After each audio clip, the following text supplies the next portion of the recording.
Oke, sebenarnya kalau saya boleh poinkan saja yang kita proses, yang kita bikinkan, dan yang kita jamin sampai sekarang, itu ijazah SLTA-nya. SLTA-nya? Iya. Maka pertanyaan saya, sebelumnya dia tidak punya ijazah SLTA? Otomatis tidak, karena... Tidak. Oke, stop. Tidak punya ijazah SLTA, Anda bikinkan ijazah SLTA apa yang kemudian disetarakan, paket C? Ini lebih kalau kita boleh jujur, ini lebih anu lagi, lebih terperinci lagi. Sebenarnya bukan ijazahnya yang kita bikin, menjaminkan untuk melegalisasi ijazahnya aja. Oh, artinya kepala daerah ini sebetulnya punya ijazah. Tidak ada. Nah, makanya modusnya ini seperti apa kita ingin tahu. Kalau dia tidak punya ijazah, berarti yang mau dilegalisasi kan harus ada ijazahnya dulu. Maka pertanyaan saya, ijazah apa kejar paket C yang Anda buatkan? Jadi pada saat dia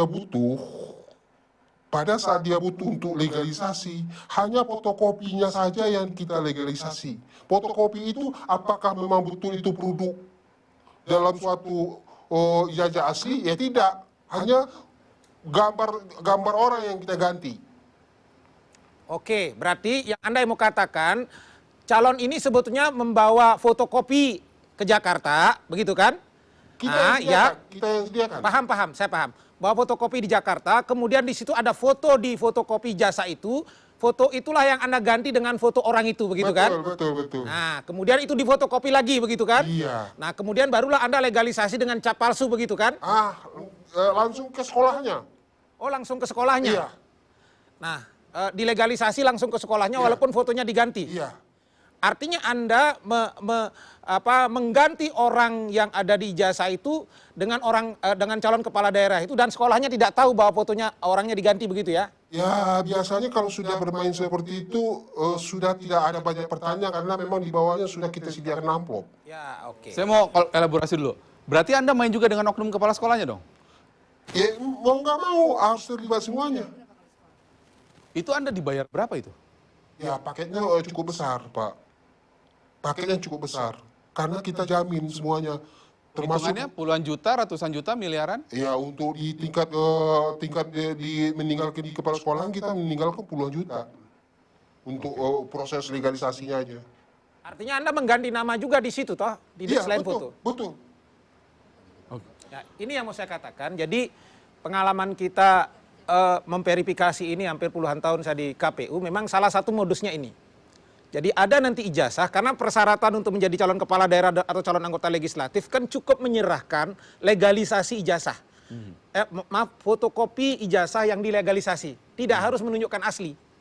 Nah, oleh karena itu begitu dia difotokopi ijazah itu, kemudian dapat legalisasi dari sekolah, dengan kebenaran formil ini saja, kalau kemudian KPU-nya di situ tidak teliti, tidak peduli, tidak ngecek lebih dalam, maka lewat ini barang. Ini yang menjelaskan kenapa ini lewat ini barang. Ini modus pertama. Modus yang kedua yang pernah terjadi, dan modus yang dilakukan ini pernah menimpa salah satu petinggi partai di Indonesia.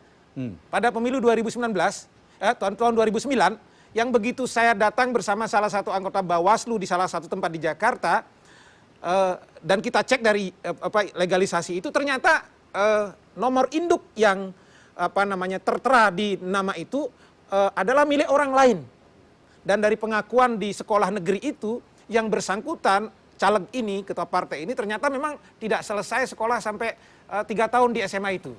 Baik. Artinya modus ini ketemu. Modus yang kedua adalah aspal. Ijazahnya asli, benar-benar asli, tetapi sebetulnya itu diproduksi tidak ilegal. Ada nomor induknya, ada ininya sama persis itu, yang kemudian inilah diproduksi ilegal. Ini modus kedua yang sering terjadi. Dan modus ketiga yang terjadi juga adalah ijazah setara. Jadi dia tidak pernah ikut kursus paket C, kejar paket C.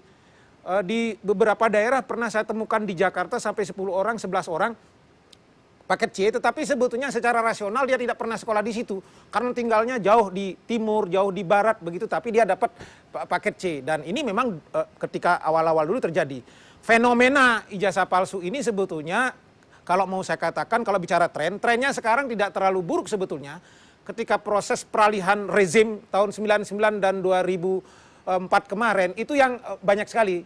Jadi ketika terjadi pergantian rezim kan kemudian banyak anggota DPR kita waktu itu kualitasnya agak buruk ya. Baik. Mantan tukang ojek, mantan preman tiba-tiba masuk parlemen dan tidak punya ijazah. Nah, tahun 99 tahun 2004 itu yang saya kira kasusnya agak cukup besar pada saat itu. Pak Menteri mungkin Anda mau Ya, bertanya?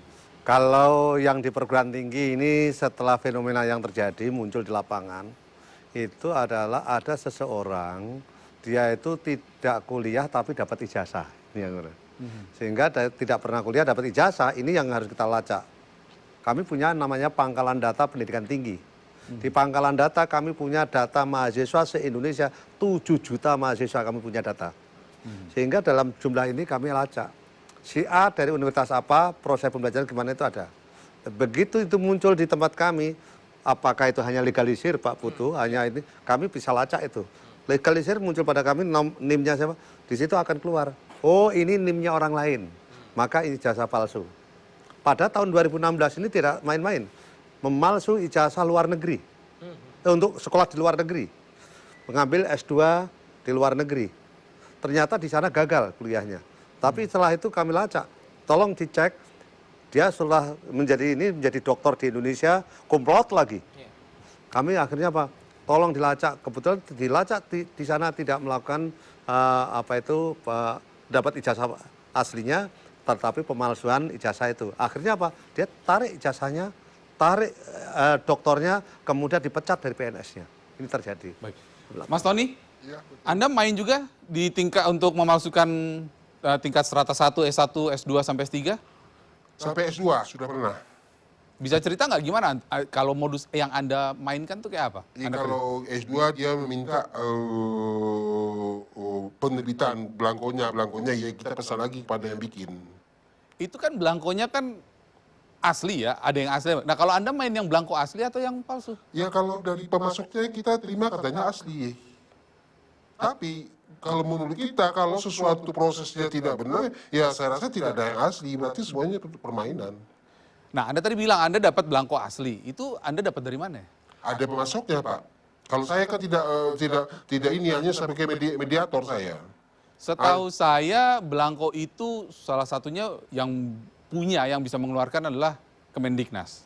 Apakah Anda bermain dengan oknum-oknum di sana? Oh tidak, saya tidak sejauh itu sampai ke sana. Oke. Nah terus Anda dapat barang belangko yang asli itu? Ada di Jakarta ada tuh yang menyediakan.